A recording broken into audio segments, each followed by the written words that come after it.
You're listening to the Options Insider Radio Network.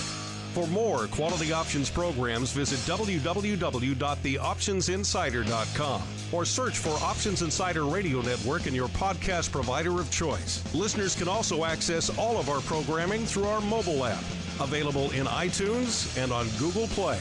Don't forget to follow along with your favorite programs and submit your own questions for the hosts at twitter.com/options, facebook.com/theoptionsinsider, or via questions at theoptionsinsider.com.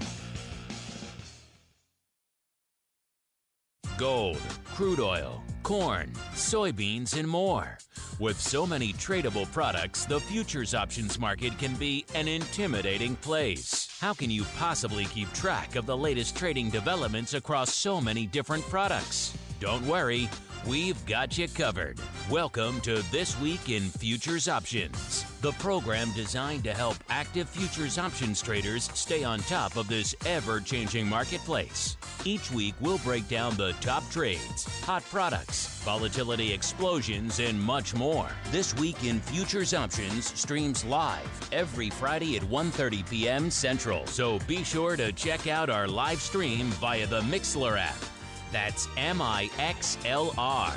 Or join our live chat room at mixlr.com/options-insider.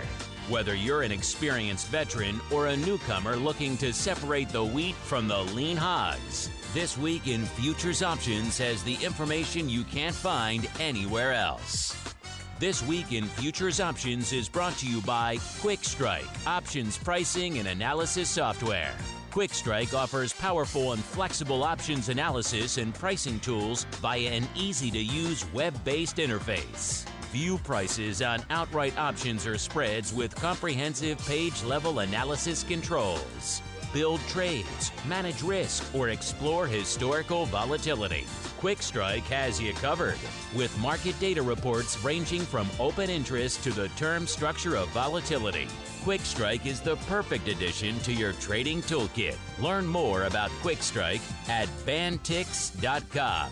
That's BANTIX.com. And don't forget to follow us on Twitter at QuickStrike1.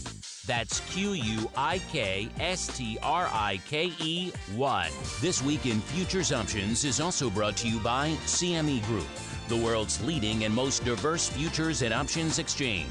CME Group's markets help individuals and businesses around the world manage risks and seize opportunities. CME Group offers the deepest and most liquid options on futures across all asset classes, including interest rates, equity indexes, foreign exchange, energy, agriculture, and metals. For more information and educational resources about futures options at CME Group, visit cmegroup.com/options. And now, get ready to break down the latest futures options trading activity. It's time for This Week in Futures Options.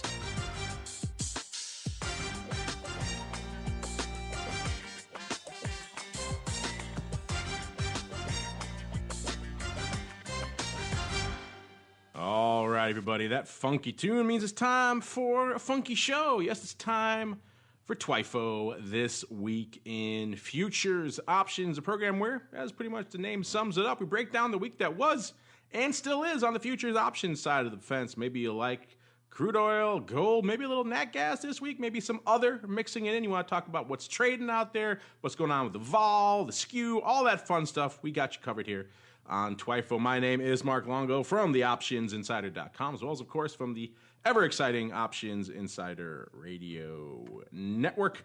And as always, you guys out there who can't wait, you can't wait for the podcast to come out. You got to have it in your ear holes immediately. You can grab it via the old Mixlrs, MIXLR. You can always find that link on our Twitter, on our stock twits, on our website, pretty much anywhere you find our content.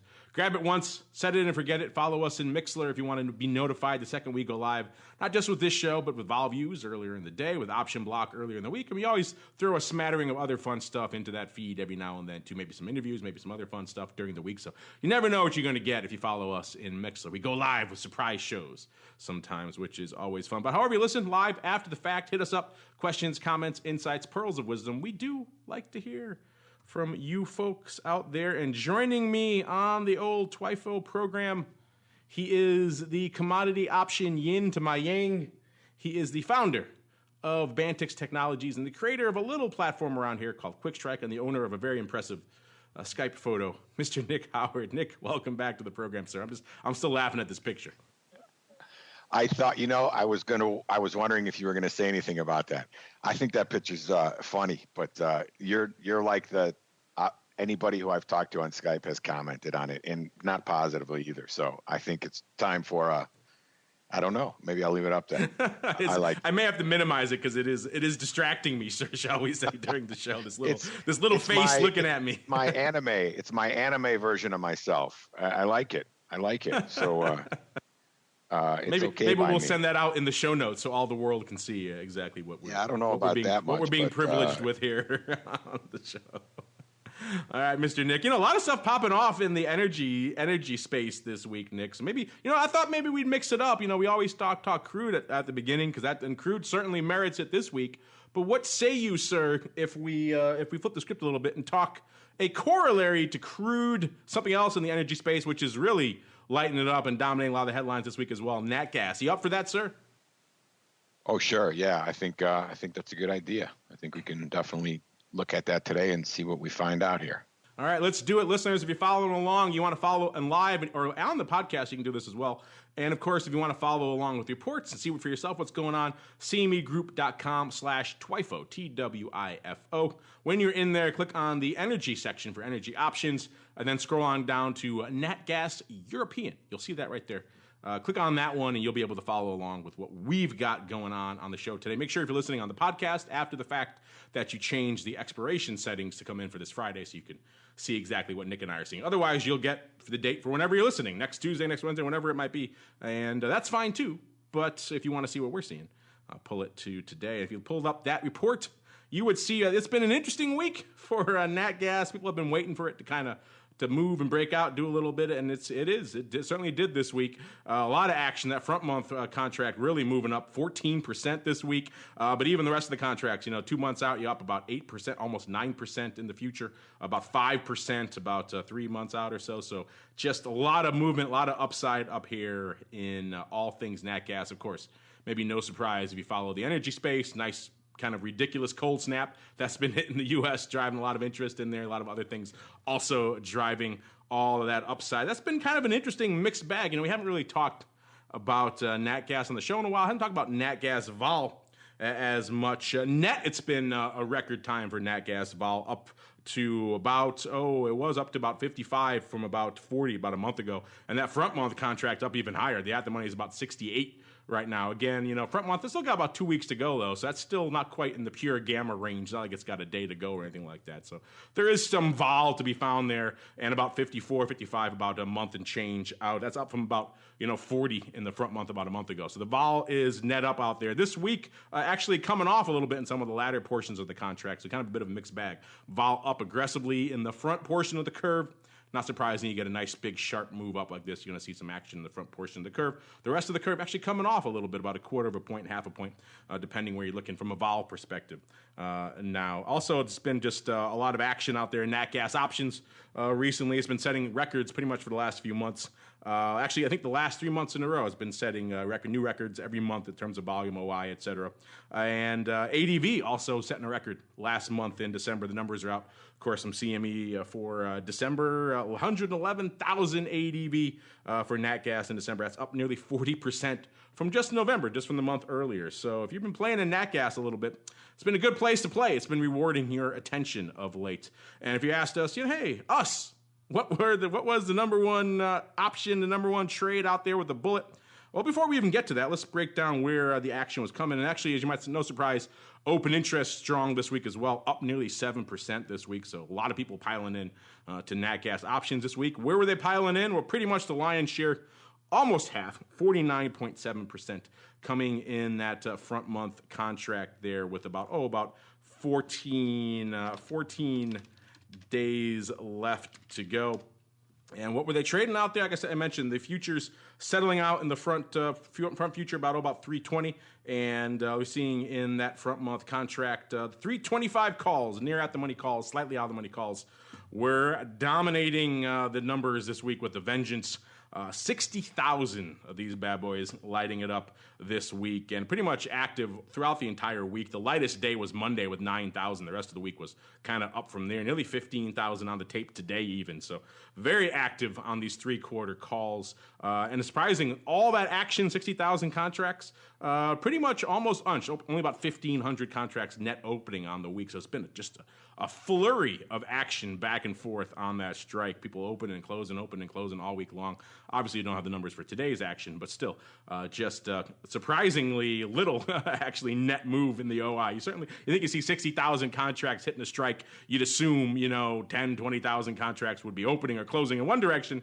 Not so much the case here with these three quarters out here in the old front month in the old Feb contract. Then we move out to March. For our number two, and we're getting a little bit more bullish, a little bit more optimistic here in the March. It was actually the four even strike calls that were gathering all the attention for our number two spot. 51,000 of these lighting it up as well. This one had a clear lion's share day. It was Thursday, nearly 30,000 going up on Thursday. The rest kind of scattered throughout the week. Monday kind of light, only about 2,700. And 1,500 actually on Tuesday. So Wednesday and Thursday were the big driver days out here for the four calls in March in Nat Gas. Again, and a good chunk of opening here, which you probably would expect. You wouldn't think there'd be a lot of OI sitting on the four strike in March. And clearly there wasn't, because nearly half of that, about 24,000 contracts opening out there for the number two. Number three was a little bit less optimistic, but still very optimistic call. Also in March, it was the 3.5 calls going up 42, nearly 43,000 times this week. And again, the lion's share coming today, 14,500 today, 10,000 on Wednesday, about almost 10,000 on Thursday as well. So again, a very active week in these three halves. And also kind of similar to the three quarters, a lot of churning and burning, only about 3,200 net opening on the week. So again, usually you see a lot of volume like this. You see some typical trend in one direction or the other, but not so much the case this week here. And then moving back here, also active out here in the Nat Gas. We have the 3.5 calls in Feb, so the front month, 3.5. An active strike pretty much across the board. 3.5s and 4s, both very active in Feb, kind of almost tied, almost 38,000 contracts each.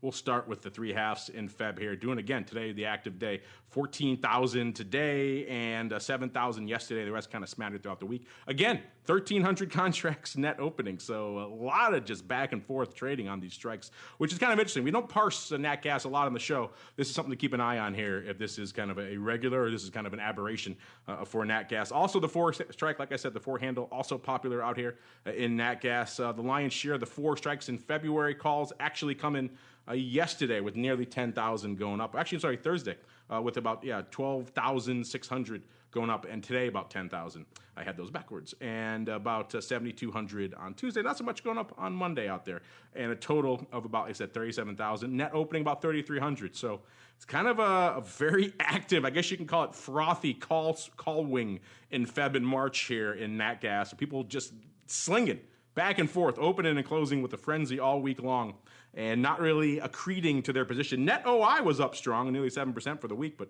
clearly not in these call strikes. Mr. Nick, does that surprise you as much as it does me that we're not seeing a lot of net position establishing here? And also, aside from that, what else caught your eye in this kind of this rock'em sock'em robots here? Actually, before you do that really quick, I'm just looking across the term structure here to see if I see any crazy, super funky outliers. What we got? We got Feb 2009. We got the 5 calls going up about 1,000 times. I guess that's kind of funky. That's pretty optimistic. It's pretty far out there. And we have some really quick. We got 2 puts trading. The two puts in November 2018, trading about 1,900 times. So those are kind of your outlier, strangle, crazy trades. Call them what you will. That aside, Mr. Nick, what was catching your eye out here in a rock'em sock'em week in Nat Gas? Yeah, I actually was paying pretty good attention to to this product all week. We had some questions coming in from the people that are using the free version of Quick Strike that's embedded as part of CME Direct about some volatility levels, and I had my eye on it quite a bit, and in particular this morning as well. And I was actually caught by surprise when I logged in just prior to the show, because I was watching it all morning, and the vol started to come off. The future started to dip earlier today, and you saw the vol come off pretty hard from where it was higher. But then in the last hour or so, we saw a big spike in the underlying, and we traded up to 322 or 323.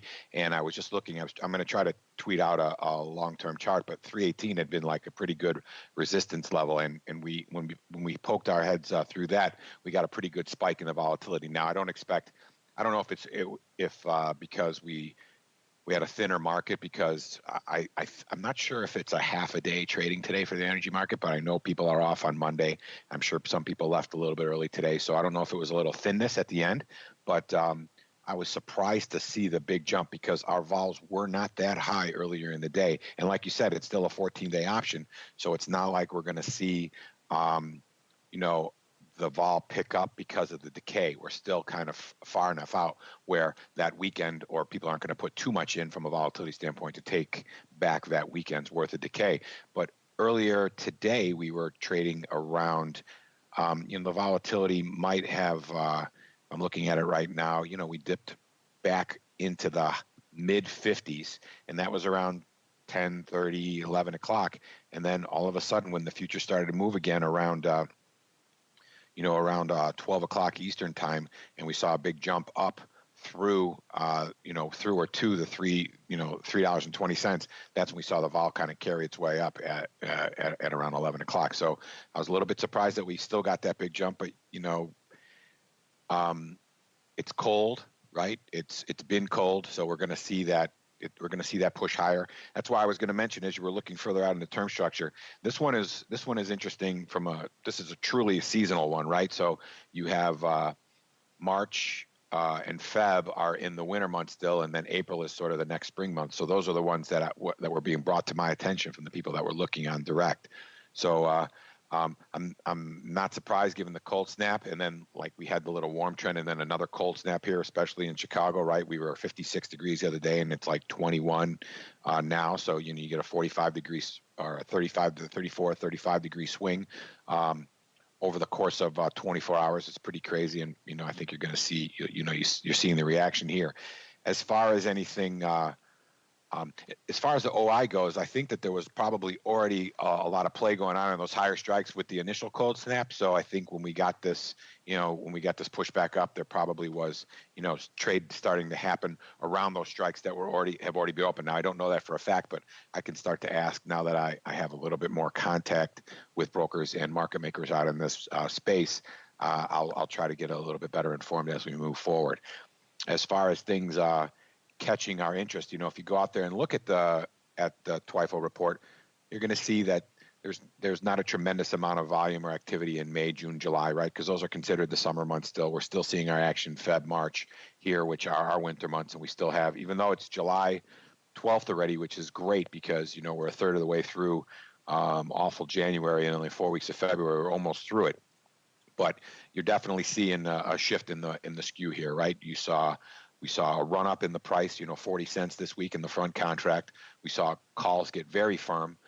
So we saw them getting much more firm than they were earlier in the weekend. We saw puts get offered more than they were. So a lot of that has to do with moving along the individual months vol curve, right? So even, as we have the term structure in the months themselves, we do sort of have a term in the strike as well. So as the futures move along that vol curve, you're going to see it follow a path up to the bid calls, right? And see the puts get offered as you move into the belly portion of that vol curve. So it's not, I don't necessarily know that we're getting super bid, but we're following that path. So we are getting bid from an absolute kind of delta strike standpoint, but we also, it's sort of an expectation given that we're following that vol curve. So definitely some firmness in the upside calls in Feb, March, and April, and puts more offered in the front than they are in the March and the April, but still better offered than they were earlier in the week. But It's a good one to watch, right? I was watching the volatilities update and seeing things get offered as it moved lower. So I always enjoy watching a market like that where the reaction is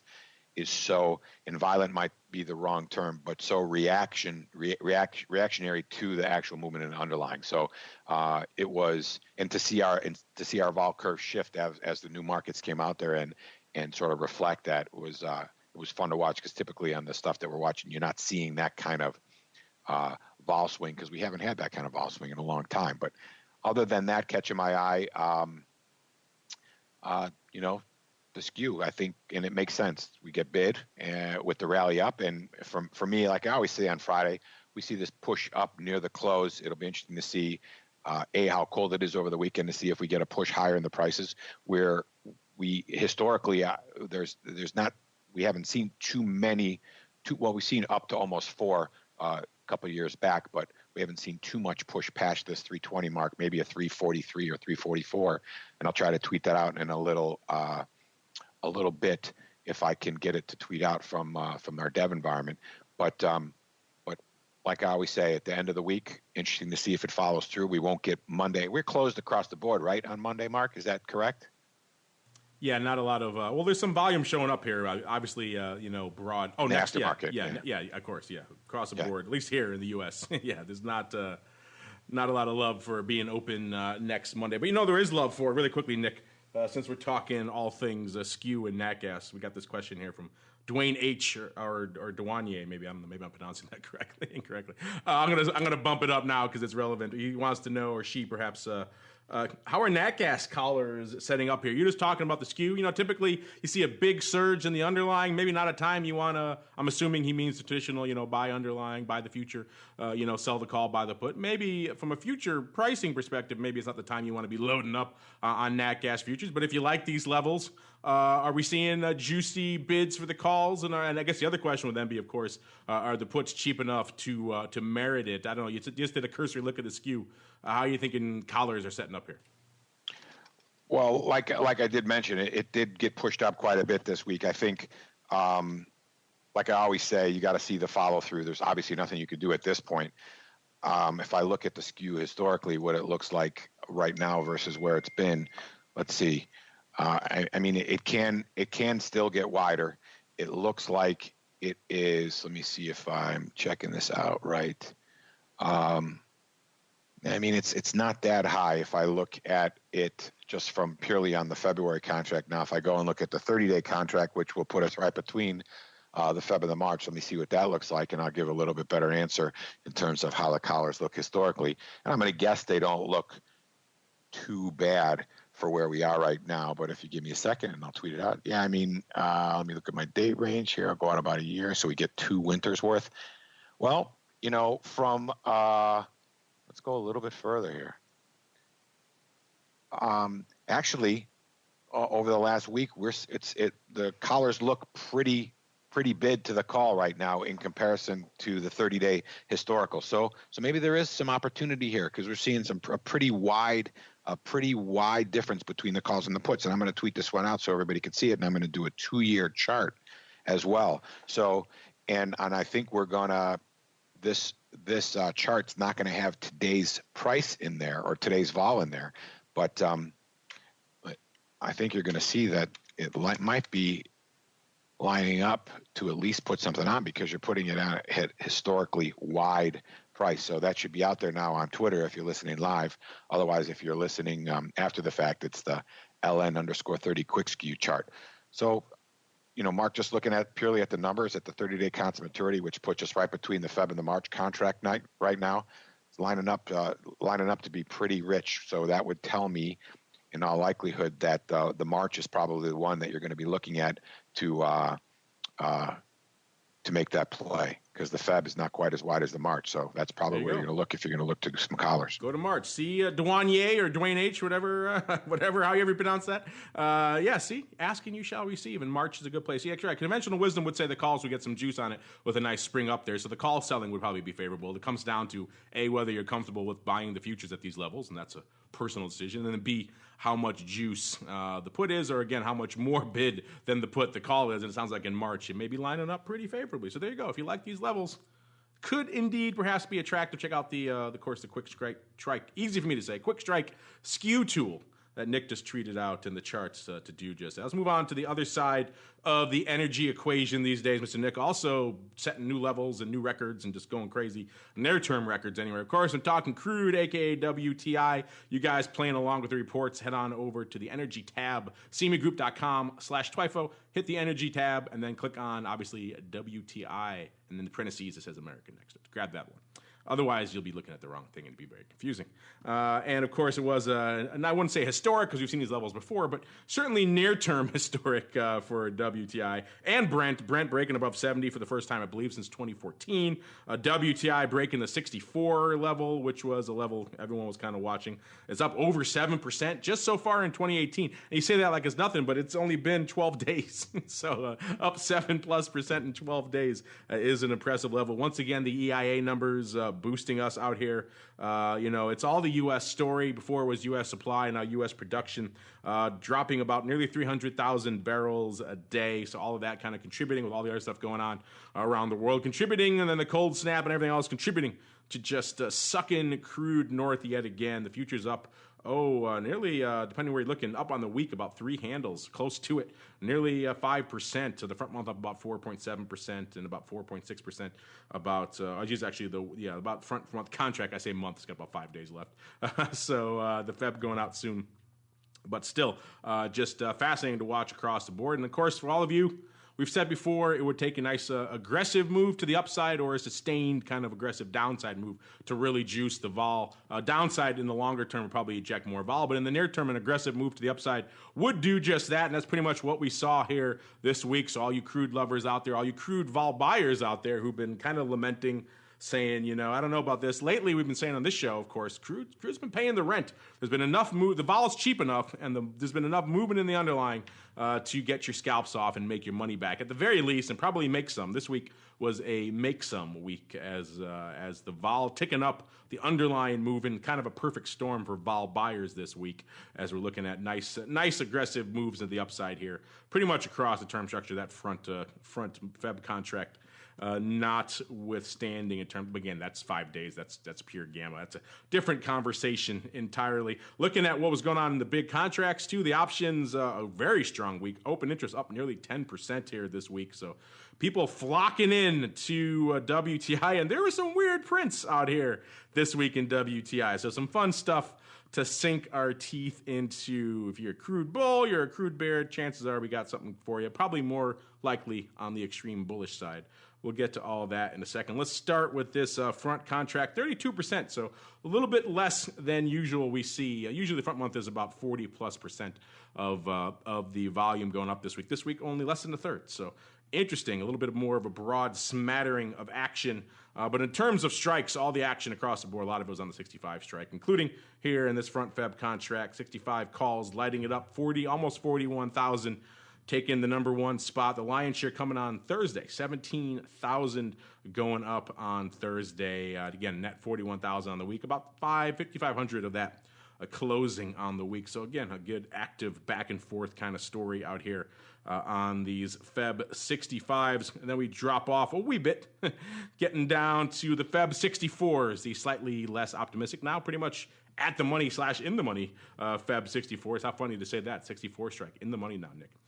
24,000, almost 25,000 going up this week. A lot of back and forth on this strike, as you might imagine. 8,400 on Wednesday, 6,000 on Tuesday. Not as many today, only about 3,100 today. Net about 24,000 and change on the week, down about 2,000 closing on the open interest side. So a lot of back and forth slinging on the strikes. Then we got to go out. 65, I said, was a popular strike.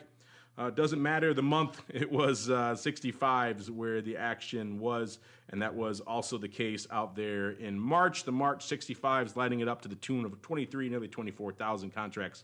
About 6,000 the lion's, actually no, more on Tuesday. 6,000 coming on Wednesday, 9,300 coming on Tuesday, only about 3,800 going up today. A net about 3,200 closing on the week. So again, that 65 strike, kind of the new at the money strike, is super active, super back and forth, a lot of paper lighting it up out there on that strike. Let's see if we can find some puts out here for you crude bulls. Got to drop down to actually number 4. So the 61 puts out here in Feb did some decent paper this week, about 22,000 and change. The lion's share coming on Monday, nearly 7,000 going up on Monday, about 3,500 net opening on the week. So there were some people playing to the dark side out there. Wasn't all calls all the time. But speaking of calls, let's scroll down a little bit. 65 was kind of the strike du jour. A lot of people playing in the 65s. Dees 2018, 65 calls, doing nearly 16,000 contracts this week. 67 halves, also pretty active out there in May, doing about 4,300 this week. And if you do want some puts, got some near-term downside puts here out here in June. You got the June 60 puts, so not quite 35, 40 level, but 60 puts doing about 15,000 and change this week. So some action on the put side. You got to dig for it a little bit, though.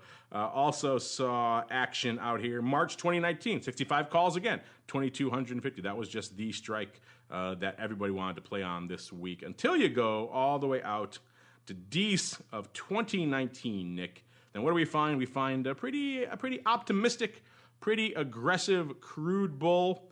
We see 13,000 of the Dees 2019 par calls, the 100 calls going up for, again, on Wednesday. And of note, though, Nick, and maybe you see this in your block report as well, the 90s also going up 6,500 times on Wednesday as well. So when I see paper like that, it does give me a bit of a feeling of perhaps a 1x2. Going up same day, equally easily dividable by 2 paper going up on 2 adjacent strikes like that. It does have the width of a 1x2. That's a bit of an interesting 1x2 if that was indeed the case.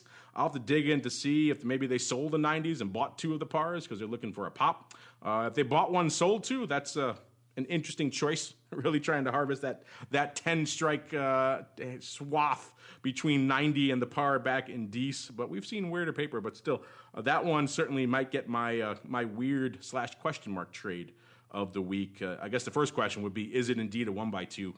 My gut's telling me yes. And then B, if that is the case, well, why the heck what are you doing there? Are you buying 2? Are you selling 2? Either way, that is a funky trade. Listen, listeners, why would you trade the par calls in a ratio in Dees? I mean, I guess by 2019, the 100 strike isn't extremely outlandish. I know our friends over there at Citigroup, where they were for last year, they had the very wide crude estimate of 35 to 70. I think they're upping that now to like 75 or something. So they're getting out on a really extreme tip here. But still, Mr. Nick, any thoughts here? Was anything catching your eye paper-wise, skew-wise? And then you have any thoughts on those funky par calls in Dees, sir? Dees 2019. Yeah, well, I'm looking at the block trade report right now, and I will tweet this out for everybody to see. Block trades from Wednesday. I love on the fly stuff, huh? And it makes for good radio, sir. On the fly tweeting. It's good stuff. I do it all the time. I know you. You're better at doing both at the same time. So yeah, that definitely was a 1x2 that was trading out there on Wednesday.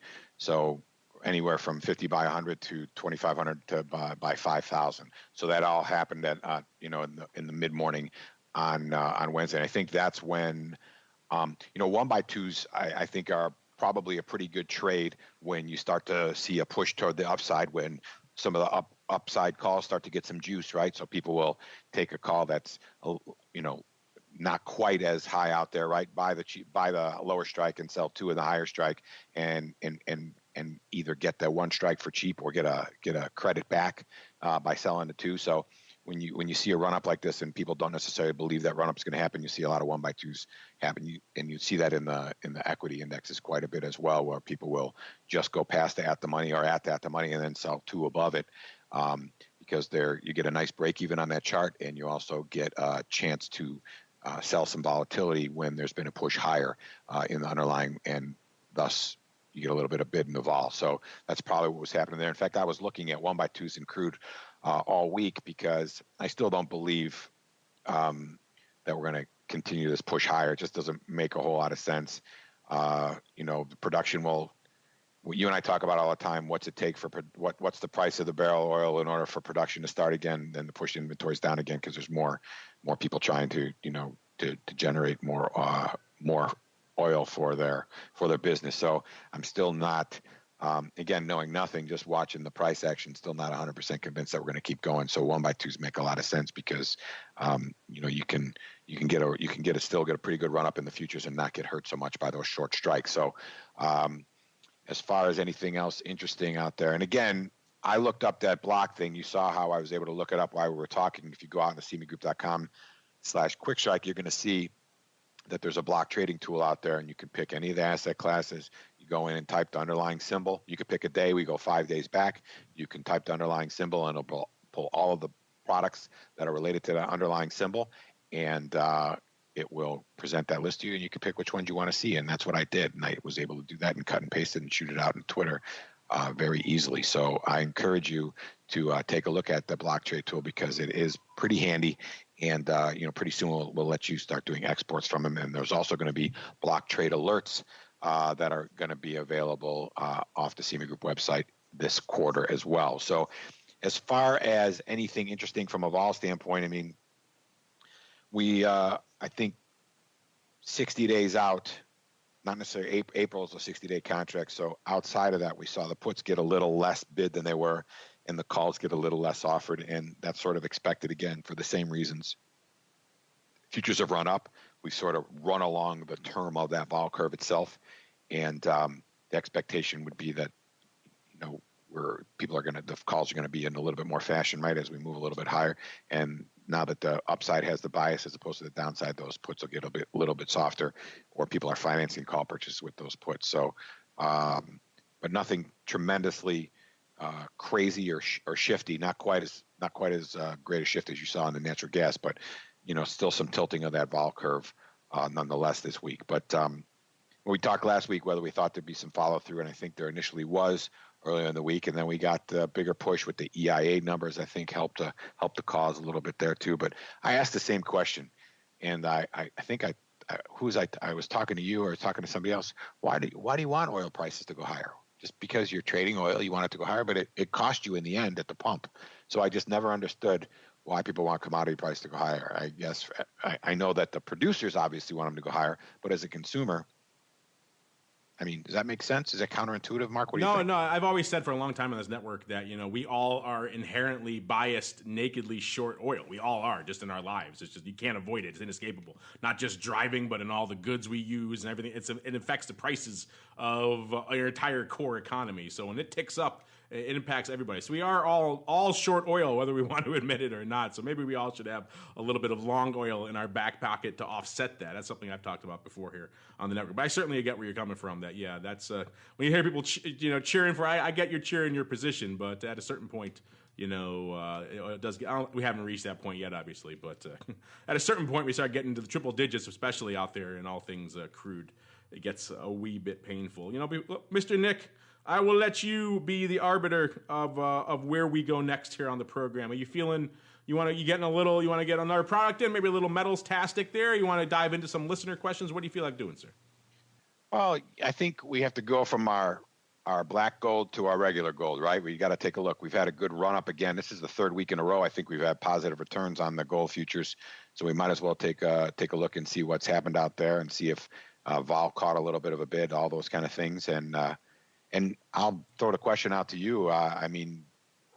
Let's talk about gold. But do you have any particular? I know that there was a little bit of talk with the bond crisis and there being some weakness in the bond market. You think that was the reason that we got some push to gold, or what? I mean, did you hear anything in particular? Because myself, I'm not exactly sure why we've seen this run up over the last 3 weeks. Gold's one of those ones where you could do a whole pot of conspiracy theories together and try to equate them into a nice bump up. I think the Chinese move on the bonds has about as much resonance to it to me as anything else I've heard this week in terms of why we're seeing this spark up in gold. But I had a feeling, I had an inkling you were going to go to gold because I already had it pulled up on my screens here, there, Mr. Nick. So I was already anticipating where you wanted to go. And you're right, it was another robust week out there. The gold bugs feeling the love this week, up another 20 handles on the week. So right around the 1340 strike or so out here in gold. So all of you who were lamenting when we were in the 1200 level, so there you go. Breaking north of 1300 and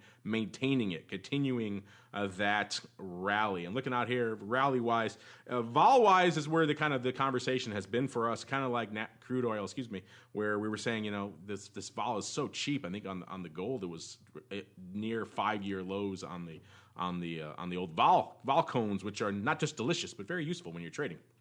And so we kept saying on the show many times, when is this vol going to rebound? When are we going to see it? And it has been a little bit of rebound of late. I guess it kind of depends where you're looking on the curve. That front portion of the curve, we're seeing a little bit of juice come in vol-wise. That back half of the curve, we're seeing vol actually come out a little bit. So a little bit funky, kind of a mixed bag vol-wise this week out here on the old gold. So I guess it kind of depends where you're playing out here. A lot of you looking at the numbers, a lot of you are playing in that front portion of the curve, so you're probably smiling if you were out there buying vol. And again, this is another one where we've been saying for a few shows now that the vol level is low enough and there's been enough movement in the underlying that this thing is paying the rent. So maybe it is a time, or at least if you've listened to recent shows, maybe it was a time to have a little bit of gold vol or crude vol in your back pocket, do a little bit of aggressive scalping, and you probably would have worked out all right. Or in this case, let's let it run, and you did all right here as well. In terms of what people were actually trading out here this week, it was March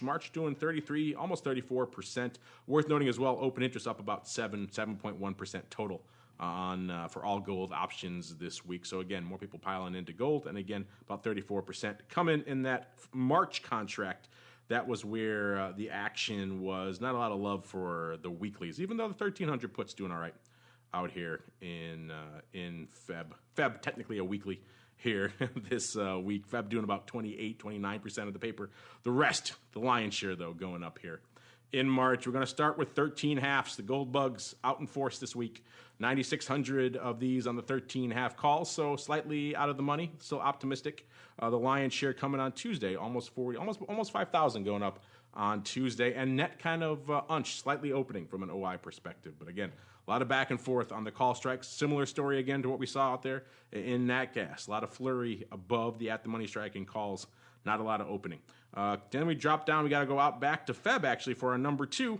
And if you're on the bearish side, you'll be happy. 1,300 puts, lighten it up here. 9,600 total. So close fight here for actually, I have that backward. They beat the March by about 100 some odd contracts. So there we go. This is actually our number 1 here. Looking at so many strikes and months to look at here on this report. Again, by the way, you can follow along, generate your own reports. cmegroup.com/TWIFO. Click on the metals tab, then click on gold, and you can see exactly what we're talking about here for yourself. 9570 to be precise of these 1,300 puts. The lion's share coming on Tuesday, about 4,000 almost going up, and the rest kind of scattered throughout the week. Nearly 4,000 opening this week, so nearly half of that volume opening. So some new positioning on the 1,300. Maybe some people saying, we got some gains here. Perhaps we want to protect those. I would not look askance at those folks if they were doing such a thing out here in good old gold this week. Then we go back to March to the 1400s. The bulls, the gold bugs, they got to have their day, and they're having it again this week. 6,200 of the 1,400 calls, the very optimistic 1,400 calls, with pretty much all of that coming today, 52.47. So we don't really know the OI because the lion's share, only 1,000 going up the rest of the week. So we're going to guess maybe some opening on the 1,400, but if it's like all the other names we've been looking at this week, probably a lot of back and forth. But we'll see. We'll see how that name plays out when the OI numbers. And then hot on its heels are the extremely optimistic 1,650 calls. They went up pretty much in one big trade on Tuesday. Looks like someone doing some size here in the 16 halves to the tune of nearly 6,000. 5,961 to be precise. Got to dig into the block numbers on there to see what was going up there. Nothing else traded the rest of the week, except for 7 today. So it's pretty much all Tuesday, all opening. So someone opening for size, nearly 6,000 on the 16 half calls in March, which is an intriguing strike, to say the least. I'll have to dig around a little bit. Maybe it's coming up in your block trade report, Mr. Nick, if there's another leg to be found somewhere. I would not be surprised if there was, because just net opening on the 16 halves in March. I may take back my crude comment from before. are worth that post par calls. This one may, if these are just net opening by themselves, 16 halves in March. This may get my weird trade of the week here. This is interesting, shall we say? And then we'll go back here really quickly. Let's scan. That one's going to be hard to beat in terms of funkiness. Nothing higher than 900 puts going up 300 times. Dees 2019. The par, literally par, 1,000 puts going up 1,400 times. Dees 2018 here this week. We got the 1475s going up 2,000 times out there in September. But I think those 16 halves, I believe it was, are going to be, they might be my funky trade of the week, Mr. Nick. I don't know. Do you concur on that? And has your deep digging, the time that I've watched you to do some deep digging in the block trades here in Crude, or excuse me, Gold, has that uncovered any other details on that trade, sir? Or is it just, as it looks, someone straight up opening in March on the 16 halves? That was a Tuesday trade, right? That's what you said? Tuesday. I'm looking at 59.61 on Tuesday. Yeah, I do not see any 16 halves in the blocks on Tuesday. So that was an outright trade there. So interesting in and of itself. I mean, it doesn't mean it's not part of a spread anyway, right? But it just doesn't happen to be part of the block spread. So yeah, I mean that, and I look back at the rolling front gold contract. I mean, we're kind of at a spot where when gold was on its highs a while back, kind of hung around 1,300 for a while, and then it broke down really hard and stuck down well below 1,200 or around 1,200 for a while, and kind of stammered around, came back up to 1,300, sort of like a 1,300, I think, sort of a churning point where people who might have been long, well, it's hard to say, right? People aren't going to necessarily hold it that long, but from a price churn standpoint, it looks like, we've sort of breached that 1,300 for a little bit of time anyway, at least because that price has increased over the last couple of weeks. As far as anything really interesting, I mean, as much as we don't see a tremendous bid in the vol. We see a bid in the vol. We got an under 14-day contract now. It's 14 days or 13 days now, so we'll lose 3. So we have a little bit of vol up in the front contract. But when we look at the 40-day option, it's up 0.25%, not a tremendous amount there. So even though this move up, still not a great deal of pump in the vol. And if you look at the overall historical vol chart, we're really still not pushed too far above the lows that we've seen for an extended period of time. So still, like you said, still low. It's been paying the rent. We are at, once again, sort of the high end of our range here that we've seen over an extended period of time here. Let's look at this rolling front contract. So we reached back in the middle of 2016, we reached 1365, touched that a couple times and then came off. We haven't gotten quite there. We got up into almost 1345 and a half, and we're up a little bit higher this week, right? So 1340. So, we are in sort of the high end of our range. We might have a little bit further up to go, but given the low volatility and the location of the future price, opportunity to do the opposite. What we talk about a lot during the show is when we're down in the bottom part of the range, what do we like to do? We like to buy puts and buy futures. And in this case, we're in the high part of the range or near the high part. You can buy calls and sell futures. So you can get short the market at the high side of the range and be long cheap volatility. That's the kind of trade I like. I don't necessarily know if I like it just yet, because if I want to see if the futures follow through a little bit here to go a little bit higher, because I don't know, when was this high here? That was a while back. So it might be a chance to do that sort of cheap gamma, get short the market through a long covered, not covered, or delta neutral call. So we've had both chances. End of 2017, we were at downside. We bought some puts and bought some futures. That paid off multiple times throughout 17, and now as we approach the high side of our range, maybe the opposite, where we buy the calls and sell the futures. It's not a lot of. This is like it's it's sort of like Andrew's collar a little bit, sort of like a modified collar because you're doing the parts that you like, right?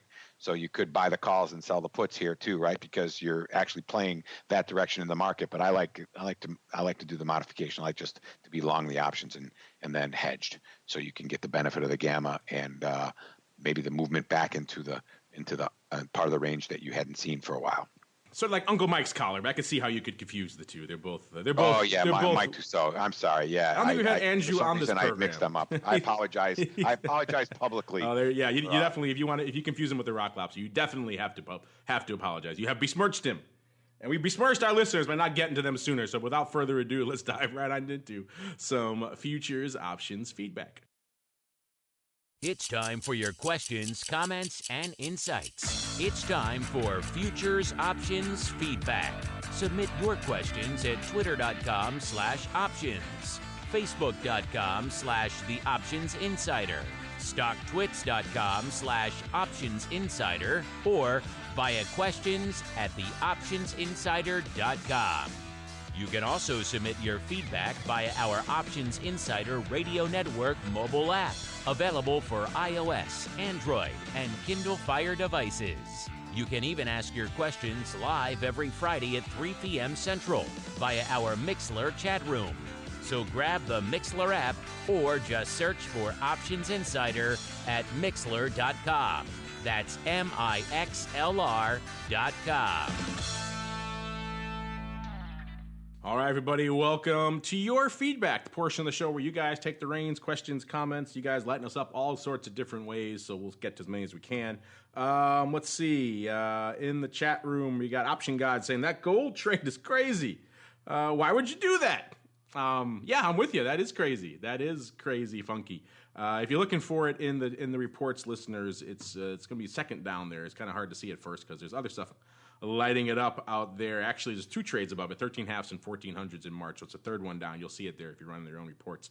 My inclination is that it probably is a spread. It just seems odd. Again, I don't have the option chain in front of me, so I don't know what kind of bid. If this guy's just overriding 16 half calls in March, he's not harvesting much for that. I can't imagine there's a size bid for the 16 half calls. If he's straight up buying them, then it's the lottery ticket of lottery tickets. This guy needs 300 handles conservatively for these trades, the tickets to pay off. So I feel it's part of a spread. Even that doesn't really make a lot of sense if you're buying some other strike and selling the 16 half strike. Again, I can't imagine those are very rich. So why would you even bother selling that leg? So it's a head scratcher, definitely. I'm with you on why you got these. I don't know, Mr. Nick, you have any other conspiracy theories on why someone's slinging the Mart 16 half 6,000 times this week? Well, I'm just looking at the 1485, which is in our little calculator.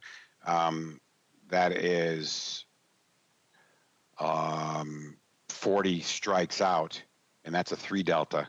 So you're talking about another $160. So that's a no delta. So I can't imagine there's anything on it. How do you find a bid on those? Good luck on that. Yeah, I don't even know what. Yeah, that's the kind of stuff somebody wanted those for some reason and somebody sold them to them. I don't think anybody offered them, right? I think somebody bid them and did something with it. But it is a strange one. It is a strange one, unless it's like a really, really wide strangle, but I don't see anything to really match up with that from a put side, so I'm not sure. Or they threw it in as a free kicker. I guess, yeah, because even if you're doing a strangle, why even bother with that leg? It's so irrelevant, you know. you must really like your broker and you want to generate 6,000 contracts for him. Maybe he facilitated it for you and he took them down for you. So in that case, you're happy. I don't know. He's like, oh, sure, I'll sell those to you. Why not? What a charitable fellow. But yeah, that's a funky one. Let's see. You got your buddy Nick here, Mark Brant's in the chat. He says maybe you're talking about before with the gold. He says there's a big commodity push this year as banks deploy excess reserves into oversold sectors. Same old. Nothing new under the sun. So he's saying banks may be redeploying some assets into gold and others. Maybe that's why they were driving it. He also liked your skew chart from before. So that's a sweet skew chart. I'm with him there. I think your skew charts are pretty interesting. I look at them all the time. He's got a bunch of stuff coming in. He wants to know about ags as well. So there you go, Nick. He loves your skew chart. And are ags hot this year? Well, we haven't done a lot of ags. Again, it's only been 2 weeks. I know some guys write in every now and then saying, hey, do you want to hit on this? People wanted to talk about oats and things last year. There are little pockets of interest and we try to work them in. Of late, obviously the year is young, but of late, all of the action has been in the energies and a little bit of gold this week as well. But we do work to add them into the rotation. Mr. Nick, anything, nothing really on our radar yet for ags, but how you feel about the love for your skew charts? And also, are you buying what he's selling? That's why gold was up this week. Banks just reallocating their assets. I'm going to go with what he says on that. He probably knows better than me and has paid more attention to it. That's why I asked the question, because I didn't know, but to me that answer seems to make sense. But I appreciate him coming back and giving us what he thought that what was the case out there. Anything out in the ags? I didn't really watch all that much this week. But I think, like I said, we have to do a better job. I think we did a good job this week, right? We picked up on Nat Gas. We hadn't talked about that quite a bit, and I think our attention is generally going to be drawn to in most cases, the commodity that moves the most at this point. And since it's winter, it's probably going to be the energy stuff. We could take a look at the ags, and we'll have to watch a little bit more closely. But just looking out at corn and stuff like that, I think that. I don't think there's anything really catching my eye from a skew standpoint that's changed all that much. Although, yeah, maybe you know what, we'll take a look at beans this week. It looks like they had kind of a move in the quick skew numbers. So it looks like that curve started to shift a little bit. Calls went from bid to offered, and the puts went from offered to bid. So, and that's in the March contract with 40 days. So, yeah, I guess maybe we'll see if you go out there on the Twyfel report and click on that quick skew number while you can for the remainder of the show. You'll see that the quick skew chart has channeled. The channel has tightened quite a bit over the last 30 days. It's almost to the point where the puts and calls are even bid, where they were 10% cheap in the puts and 10% rich in the calls. So maybe we have a little bit of a worm turn there as well. So. That's I'm going to make a note right now that I will start publishing our quick skew benchmark report each week, so people at least have a baseline to start. We'll start looking at trying to do that on Mondays, and then we'll follow up with it on Friday and see how we look.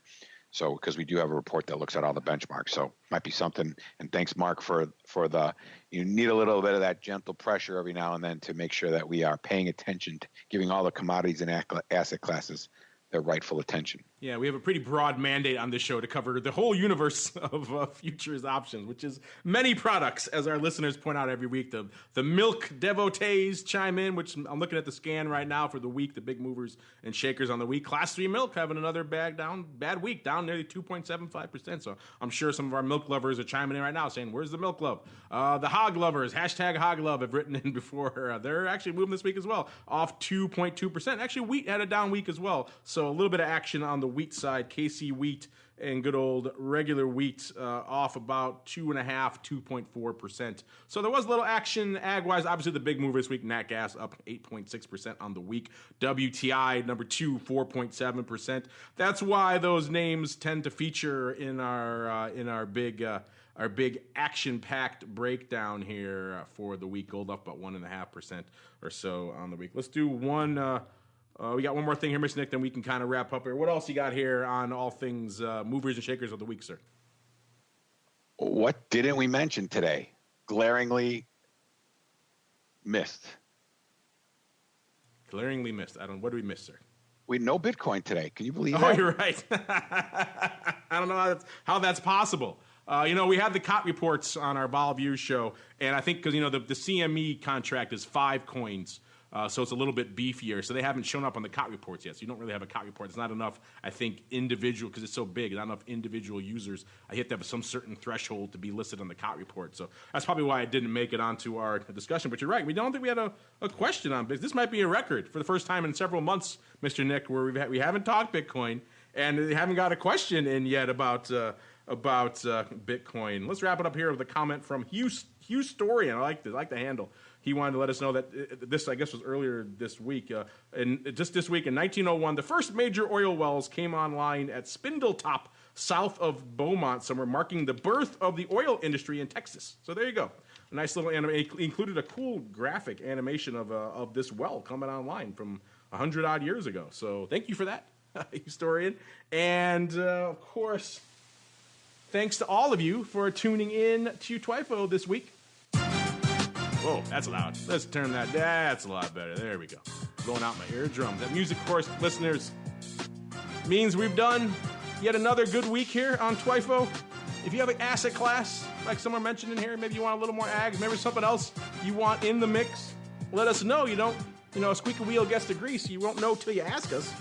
But, crude energy has been dominating. It is that time of year when these things tend to move, so they tend to dominate. But you got something else you want to sneak in there, hit us up, let us know. You guys know how to do it. And before we go, Mr. Nick, you're just talking about the quick skew charts, all the other cool stuff. If people want to find all that and check it out and see what you guys have cooking that's new, what is coming down the pike from you guys over there at Quick Strike, sir? All right, so this weekend, big release. So you will see if you are Quick Strike free version essentials, Quick Strike Essentials. On the CME Group website, you're going to see a bunch of new tools in there. New spread builder, which is really nice. New calculator, which is really nice, letting you do side-by-side calcs. So keep an eye on that. And then if you're a subscribe user, you're going to see some great new functionality with the spread builder. So you got to take a look. At least get the trial. I think you're to the point now where the tools are going to be so helpful, it's worth your while.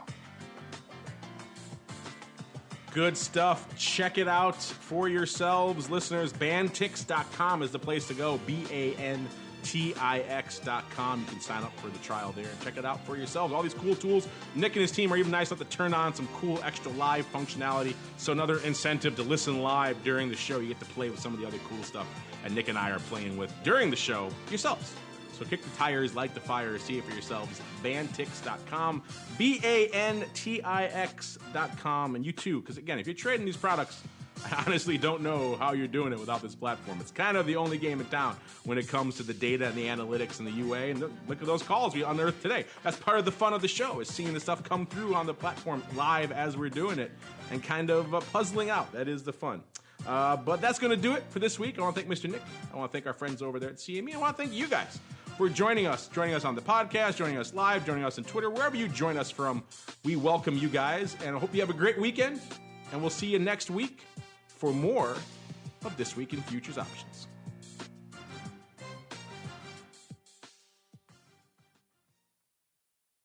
This Week in Futures Options is brought to you by Quick Strike, options pricing and analysis software. Quick Strike offers powerful and flexible options analysis and pricing tools via an easy-to-use web-based interface. View prices on outright options or spreads with comprehensive page-level analysis controls. Build trades, manage risk, or explore historical volatility. Quick Strike has you covered, with market data reports ranging from open interest to the term structure of volatility. Quick Strike is the perfect addition to your trading toolkit. Learn more about Quick Strike at Bantix.com. That's BANTIX.com. And don't forget to follow us on Twitter at QuickStrike1. That's QuickStrike1. This Week in Futures Options is also brought to you by CME Group, the world's leading and most diverse futures and options exchange. CME Group's markets help individuals and businesses around the world manage risks and seize opportunities. CME Group offers the deepest and most liquid options on futures across all asset classes, including interest rates, equity indexes, foreign exchange, energy, agriculture, and metals. For more information and educational resources about futures options at CME Group, visit cmegroup.com/options. This broadcast is intended for informational and educational purposes only and does not constitute trading advice or the solicitation of purchases or sale of any futures or options. The rulebook of the applicable exchange should be consulted as the authoritative source on all current contract specifications.